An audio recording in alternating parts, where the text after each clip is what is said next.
he's out there. He's doing his thing, whatever that may be. Okay, come on, just relax. You know, you haven't had a night off in 3 months. Do you want to watch something less stressful like the Menendez Brothers show? I'd pick Josh right now. Oh, Josh Shapiro?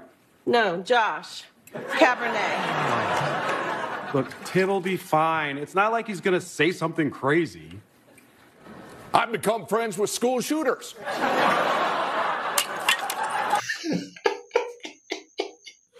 This is brutal. SNL officially turned on Kamala. If you watch the debate, you can clearly see what they are doing here.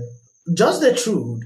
When you take a look at recent polls, 28% of Americans think the country on the right track, and CNN Harry has seen bad news for Kamala. He did a segment. I understand you hardly watch CNN. I've got a message for Kamala and Tim Walz. The people of Arizona do not want you as our president. And if you are in Arizona and you're planning on voting for them, I ask you to give me a valid reason why. Because in this next clip, this is what's happening in the state of Arizona right now. State, we worked so hard to keep safe, to keep secure for our family, for our friends, and for our lifestyles. With the amount of immigrants that she's allowed into our country and the amount of through, this is what we have to put up with while we sleep. But you don't hear people talking about that, do you?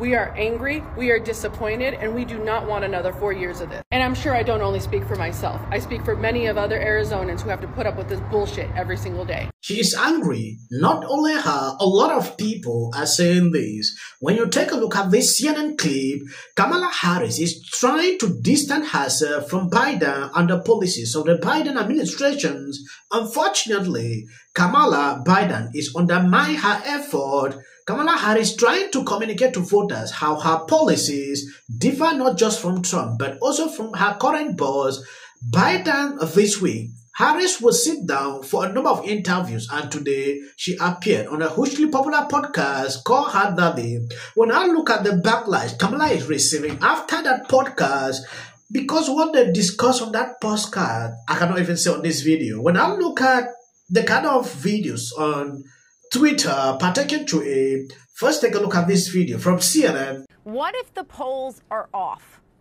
There have been previous elections, of course, where that's happened. What if that happens? What happens if the polls are slightly off? Remember, back in 2020, the polls underestimated Donald Trump. So what happens if we have a similar error across those key battleground states? Well, if that happens again, look at this. Donald Trump carries all of these Great Lake battleground states. He carries Nevada as well. Of course, he carries Arizona, Georgia, and North Carolina. And he gets to get this. 312 electoral votes. So the bottom line is, if we have an error like we did 4 years ago, Donald Trump is going to win this election. Kamala Harris is going to lose. How her policies differ not just from Trump's, but also from her current boss, President Joe Biden. This week, Harris will sit down for a number of interviews ranging from The View to The Howard Stern Show, as well as 60 Minutes. And today, she appeared on the hugely popular podcast Call Her Daddy, reporting on how the Harris campaign hopes to create some distance between Harris and President Biden. Isaac, this has been really a fascinating dynamic for President Biden. Just keeps tying her to his administration. As you said, yes, I can tell you that that was a surprise to the Harris campaign. Yes, if you are following this keenly, you realize 2 days ago something happened. Kamala was there trying to talk to voters. Biden shockingly entered the press room. I was like, we have never seen that before. This is the very first time Biden did that, interrupting the mainstream media. They were struggling to show what Kamala is saying, showing Biden at the same time. That is to tell you Biden is not happy. Now from this video, you will clearly see that Biden is drawing Kamala Harris to his administration, while Kamala, on the other hand, is tilting away. She doesn't like to mix up with this administration, which I don't understand. She has been there for 4 years.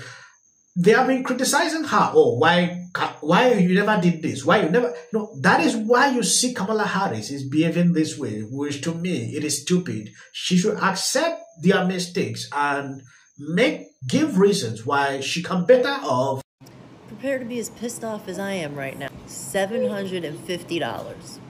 Let me break this down for you.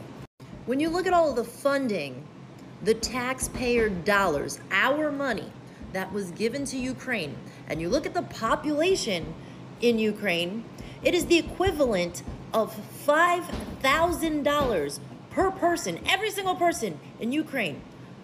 $5,000. You're telling Americans you're giving them $750?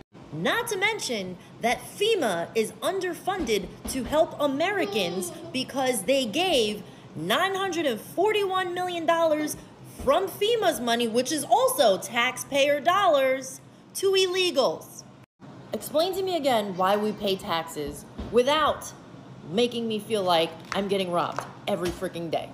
And then explain to me why anyone in their right mind would vote for Kamala Harris to continue to do this shit. Please explain this one. Kamala Harris's response or lack of response when it came to Hurricane Helena is going to cost her the election in the end. There isn't enough time between today and Election Day for people to forget. And not only are they not going to forget, they're being reminded of Hawaii, of all the other natural disasters that took place over the last couple of years where the people didn't get any help. Yes, yesterday Kamala posted on that she is donating, I think, about 175 million to the people of Lebanon.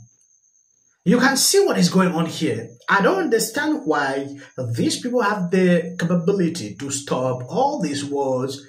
They will fund Israel to protect itself. At the same time, Israel will go out to protect itself. They go to the other side, they give money. At the same, I don't just understand what is happening. It's like you backbite, but it is the same thing we saw in Gaza. So now people are even going further to call out what is happening in Ukraine, which I've seen that in a long time. You are given this amount of Ukraine. Now look at the situation. Now look at what is happening in the country. Please, I've seen videos, though they say people are spreading out misinfo, particularly to that reasons. I don't want to react on most of those videos, to preserve my platform. Raise your hand if you think President Trump's policies on the economy would be better for your family personally. For sure. A lot of my friends are obviously my age, so we're a little younger. We've only voted once, for a president. And Trump is kind of all we know. And they're kind of Trump and Biden. They're like, well, we were broke with Biden. We weren't with Trump. So as much as these undecided voters are unsure about the candidates, however undefined their decision-making process appears to be, you can see what issues are foremost in their minds in this critical swing county. But what is maybe just as interesting is what was not on the minds of those undecided voters. Issues that have received a ton of media attention in this state and in this election. Issues like abortion access and Donald Trump's lawlessness covered exhaustively by the national news media. Those were not the kinds of things these undecided voters were focused on. Does anybody have any idea about what's happening in the federal courts relating to Donald Trump's the January 6th event and what's going on there with Trump?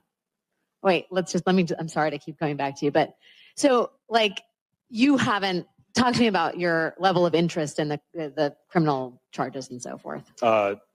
February 6th? January 6th. So I remember that day. I know he was the standing president.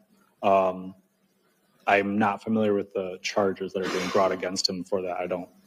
I'm not following that charge I know there's multiple court cases going on. I'm just not familiar with it. I mean, that doesn't sound like it's going to be a factor in deciding who to vote for. No. Okay, so California, which is the 5th largest economy